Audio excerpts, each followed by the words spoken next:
الحمد لله والصلاة والسلام على رسول الله صلى الله عليه وسلم وبعد. إله سبحانه وتعالى يا مهد إسكاله حديث كأنه وحا كساب سنيهي حديث أبي بن كعب رضي الله تعالى عنه وأرضاه قال: قلت يا رسول الله إني أكثر الصلاة عليك فكم أجعل لك من صلاتي؟ قال: ما شئت. قلت: الربع. قال: ما شئت فإن زدت فهو خير لك. قلت: فالنصف.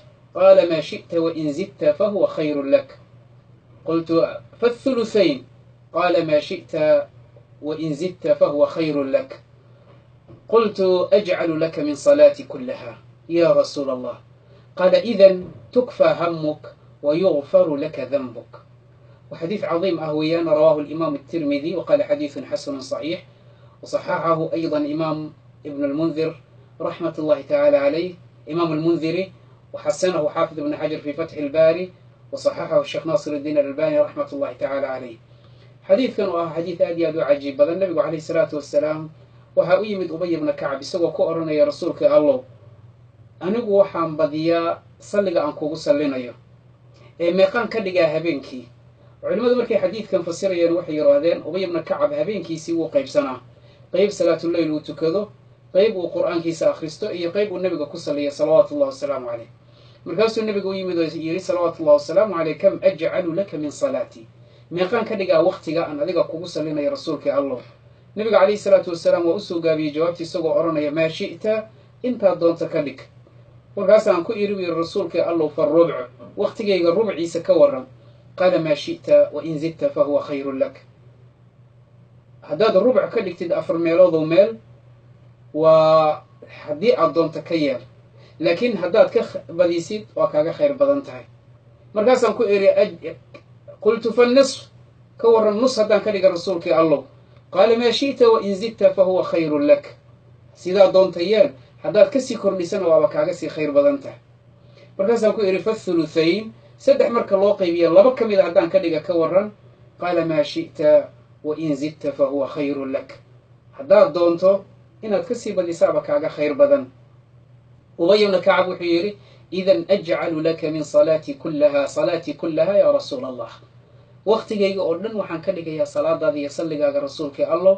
nabiga calayhi salaatu wasalaam jawaabtii uu siiyey waxay ahayd 2 shay. labadaa shay oo aanu jecelnahay adduunkeenna oo dhan iyo aakhiradeenna. labadaa shay oo na kaafinaya naguna filan adduunkeenna iyo aakhiradeenna oo dhan.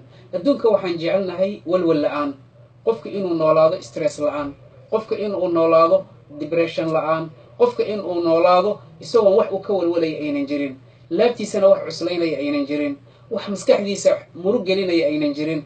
qofka taas uu jecel yahay nolosha noocaas ah. aakhirana waxaanu jecelnahay dambigeenna oo la dhaafo dhammaantii. nabiga calayhi salaatu wasalaam wuxuu ku yiri: idan tukfaa hammuk, waa lagaa kaafinaya wax allaale wixii ku murug gelinaya, wa yughfaru laka dhanbuk, dambigaagana waa la dhaafayaa.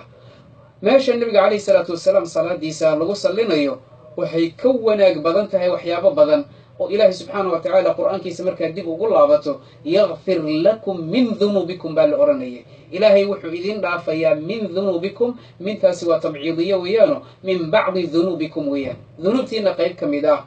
laakiin salliga nabiga salawaatullahi wasalaamu caleyh oo aanu badino xayaatadeenni oo dhan oo aanu ka dhigno yughfar laka dhanbuk, dembigaaga oo dhan waa la dhaafayaa. إلهي سبحانه وتعالى النبي صلى الله عليه وسلم محي أرونيه: قل إن كنتم تحبون الله فاتبعوني يغفر لكم ذنوبكم. إلهي ذنبكين أردن وضافية بسبب حب النبي صلى الله عليه وسلم. معناها لمانتنا وحنو يسوقي يرنو والله ولا شيء سيئا وقفا إذي سنوه مرقيا والولعان الدنيا دي ستريس فري نولاتو آخر دي قدن بقاق الله دافو. الله لو يحيكم مرق لنا يو reerkaaga naftaada adduunyadaada wax allaaliyo wixii ku murug gelinayo oo lagu dhaafo aakhiradi oo dambigaaga la dhaafo. idan waa 2 shay aad iyo aad u weyn badan adna ku gaari karto salaadaada ama salligaaga nabiga calayhi salaatu wasalaam. waxa isweydiin leh nabiga calayhi salaatu wasalaam waanu jecelnahay, laakiin kam nusalli calayhi, meeqaanu ku sallinaa nabiga salawaatullahi wasalaamu calayh maalintii. isweydii adiga meeqaa ku sallisaa maalintii nabiga salawaatullahi wasalaamu calayh. salaada aad ku sallinaysa nabiga salawaatullahi wasalaamu calayh aadaanka markaad maqasho waad ku sallisaa, salaada markaad ku jirtidna taxiyaadka aad u fadhiso waad ku sallisaa. intaa ka badan maxaa ku sallisaa nabiga salawaatullahi wasalaamu calayh. bal tijaabi 100 mar 200 300 400 500 1000 mar ku salli nebiga salawaatullahi wasalaamu caleyh maalintaada qalbigaaga oo dhan raaxa ayaad ka dareemaysaa, maskaxdaada waa kuu nasanaysaa, adduunyadaada waxay kuu noqonaysaa mid barwaaqo iyo khayr ah, aakhiradaadana dembigaaga waa la dhaafaya shaki male. maxaa yeelay alladii laa yantiqu cani ilhawa in huwa ilaa waxyan yuuxa ayaa inoo ballan qaada oo rasuulka salawaatullahi wasalaamu caleyh. waxaynu isaga tegaynaa dhammaanteenna dardaaranka nabiga caleyhi salaatu wasalaam oo ah haddaynu doonayna in ilaahay dembigeenana dhaafo, hamigeena iyo murugta in haysana ilaahay naga qaado. maxaa ka murug badan casrigan aynu nool nahay? maxaa ka murug badan noloshan aynu nool nahay? maraad carruurtaada ka walwasho, maraad reerkaaga ka walwasho, maraad adduunyadaadii ka walwasho, maraad ehel iyo qaraabo ka walwasho, waalidkii ku dhalay aad ka walwasho. intaasoo dhan ma doonaysaa in lagaa qaado, culayska ku saaran ilaahay kaa saaro subxaana wa tacaala. akthir asalaata waassalaamu cala alxabiibi almustafa sala allahu calayhi waalihi wasalam.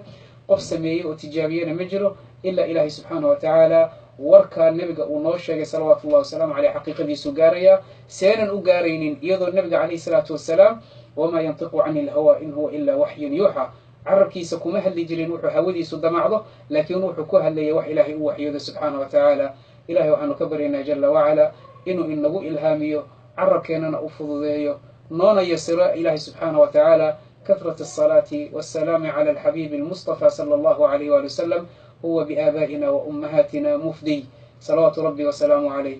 والسلام عليكم ورحمة الله وبركاته.